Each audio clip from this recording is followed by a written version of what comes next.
नमस्कार, यहाँलाई डडेलधुरा जिल्लाको अमरगढी नगरपालिका स्थित अमरगढी किल्लाबाट यहाँलाई हार्दिक स्वागत छ।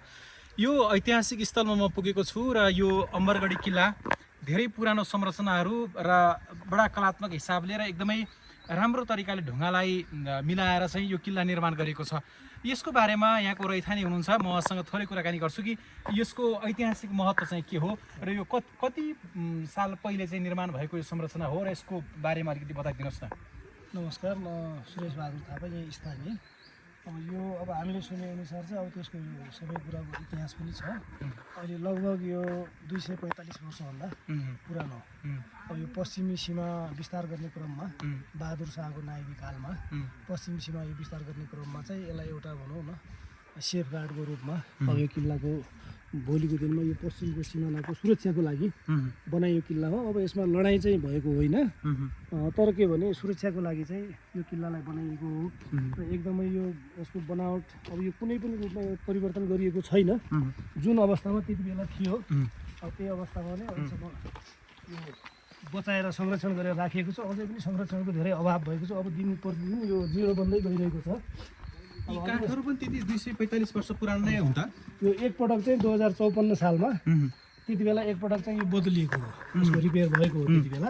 त्यसपछि त्यो अब यो हेर्नुहोस्, यो चाहिँ सैनिकहरूले बाहिरबाट यदि शत्रुहरू आयो भने भित्रबाट नै प्रहार गर्न सकिने गरी बनाइएको यो सैनिकहरू होइन।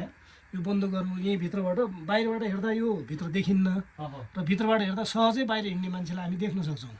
र शत्रु आयो भने चाहिँ भित्रको सैनिकले चाहिँ शत्रुलाई हानेर मार्नु सक्छ। कति सालमा एकचोटि फेरि मर्मत गरेको भनेर भन्नुभयो? यो 2054 सालतिर 54-55मा तलैबाट यो ढुङ्गाहरू निकालेर। ढुङ्गाहरू होइन, यो काठ मात्रै। काठहरू मात्रै यो धेरै छोडिसकेको अवस्था थियो। 245 वर्ष अगाडिको होइन, कति बलियो बलियो ढुङ्गाहरू देखिन्छन्, एकदमै बलियो। र यो यसमा गाह्रो पनि यो सुर्की भन्ने सुर्की सुर्कीले हो। यो सिमेन्ट यताउता होइन, यो बिचमा सुर्की छ त? सुर्की छ दुईवटा ढुङ्गाको बिचमा। सुर्की त हामी यो उत्खनन भएको बेला चाहिँ यता देख्न पनि सक्छौँ अहिले। अनि यता माथितिर पनि त्यो सुर्कीको जगहरू त्यहाँ छ। हजुर।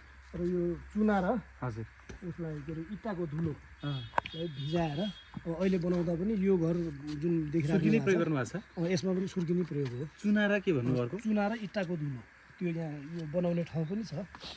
इँटाको धुलो त पहिला त्यो बेलामा इँटा त कहाँबाट ल्याएर छ। यहाँ हेर्दाखेरि उत्खनन गर्दाखेरि हजुर यहीँ पनि उत्खनन हुने बेलामा थुप्रै इँटाका टुक्राहरू भेटिएको हुन्छ। भने त्यो बेला पनि इँटा बन्दो रहेछ भन्ने त्यसले प्रमाणित गर्छ।